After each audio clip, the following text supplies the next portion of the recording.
C'était un après-midi tranquille du mois de mai.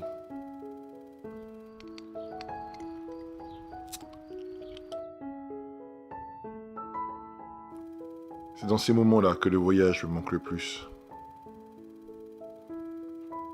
Et puis, à quoi bon rester? Pourquoi pas prendre la route? Partir. Après tout, il ne me faut que quelques heures pour préparer la voiture. Prendre de quoi dormir, de quoi manger, un peu de quoi cuisiner. Et me voilà parti.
Entre Colmar, Vesoul et Belfort se trouve le plateau des Mille Étangs.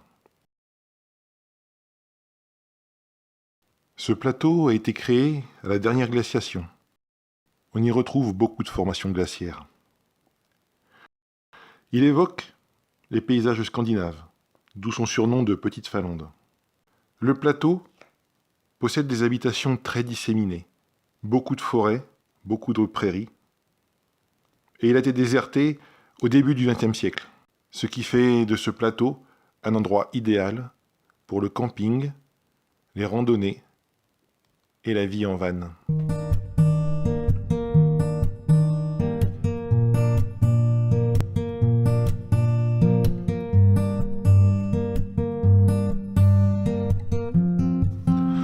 Je vais te raconter une histoire. L'histoire des Mille Étangs.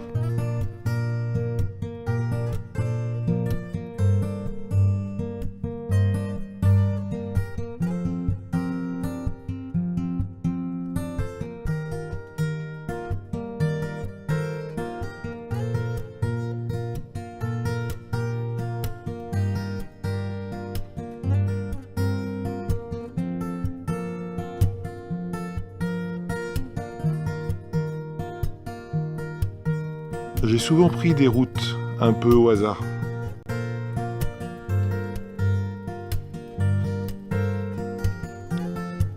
Mais curieusement, la route des Mille Étangs, je ne l'avais jamais prise.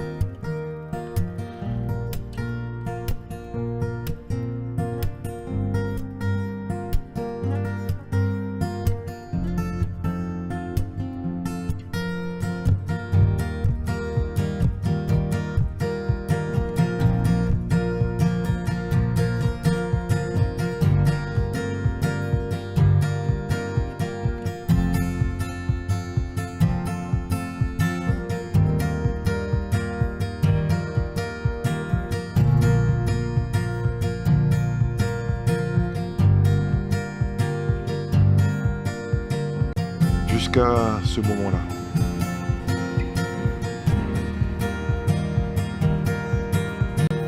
Ce moment où j'ai aperçu ce panneau précisément.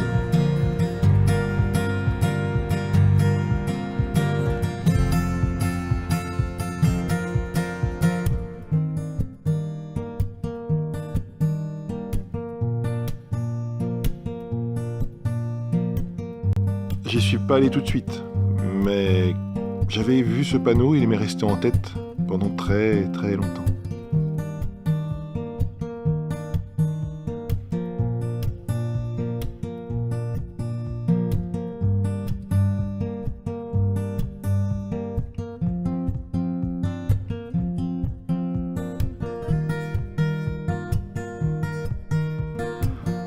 Et un jour, j'ai décidé d'y aller.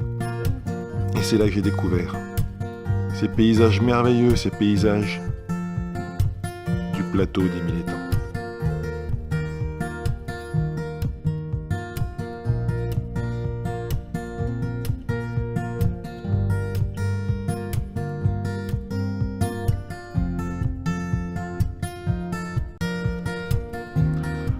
Alors aujourd'hui, je voudrais te les faire découvrir. Je voudrais t'emmener avec moi sur un petit road trip.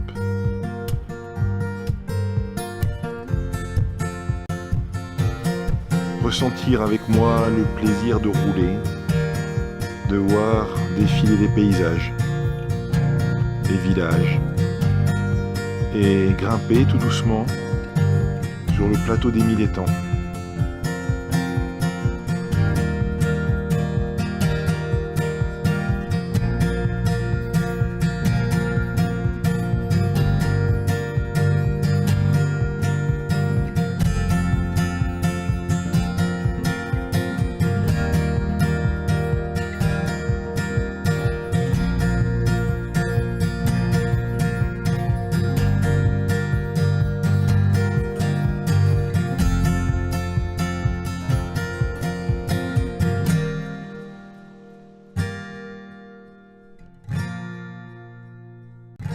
Et apercevoir ces paysages magnifiques et grimper doucement jusqu'au sommet du plateau des Mille Étangs.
Alors, l'église qui est derrière moi, c'est l'église Saint-Martin. Elle a une particularité, c'est qu'elle date du XIIe, XIIIe siècle et qu'elle a été pas mal améliorée jusqu'au XVIIIe. Et elle possède le dernier autel qui soit antérieur à la Réforme, c'est-à-dire avant le XVIIe siècle. Il y a une vue absolument fantastique juste derrière moi. L'endroit est d'un calme. Alors on va rentrer pour essayer d'apercevoir ce fameux hôtel.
Lorsqu'on redescend du cimetière, il y a un petit coin qui est tout à fait adapté au camping, une camionnette ou une toile de tente ou même du camping à la belle étoile. Il y a un petit chemin qui donne juste sur la droite.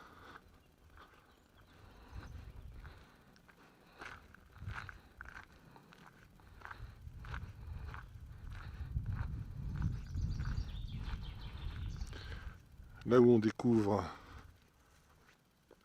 un calvaire.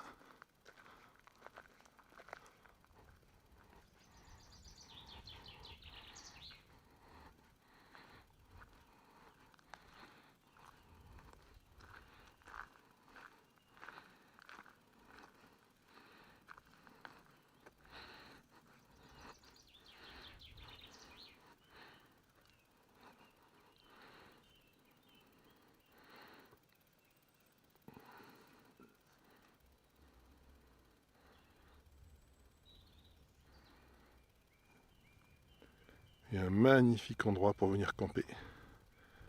C'est un chemin forestier qui fait un peu le tour du rocher. Voilà, moi je me suis stationné ici, à côté d'une table. Et ben on va attaquer le repas.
Hop.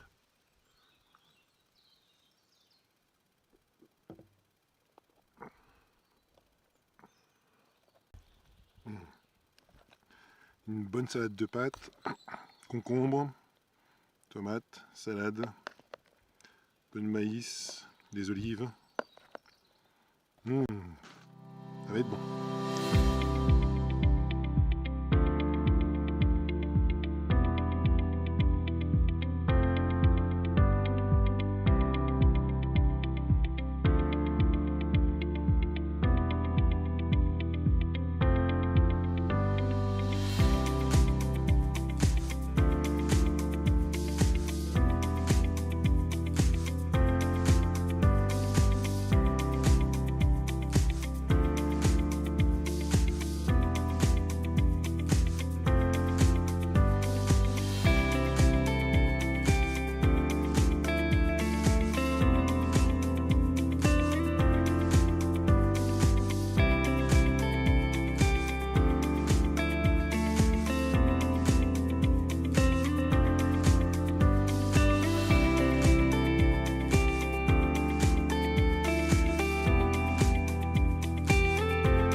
Ce voyage me rappelle un poème de Pablo Neruda.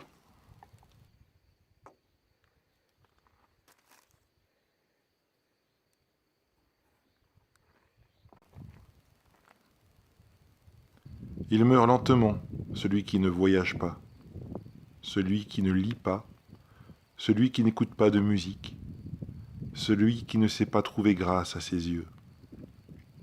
Il meurt lentement, celui qui détruit son amour-propre, celui qui ne se laisse pas aider. Il meurt lentement, celui qui devient esclave de l'habitude, refaisant tous les jours les mêmes chemins, celui qui ne change jamais de repère, ne se risque jamais à changer la couleur de ses vêtements, ou qui ne parle jamais à un inconnu. Il meurt lentement, celui qui évite la passion et son tourbillon d'émotions, celle qui redonne la lumière dans les yeux et répare les cœurs blessés. Il meurt lentement, celui qui ne change pas de cap lorsqu'il est malheureux, au travail ou en amour, celui qui ne prend pas de risques pour réaliser ses rêves, celui qui, pas une seule fois dans sa vie, n'a fui les conseils sensés. Vis maintenant, risque-toi aujourd'hui, agis tout de suite, ne te laisse pas mourir lentement, ne te prive pas d'être heureuse.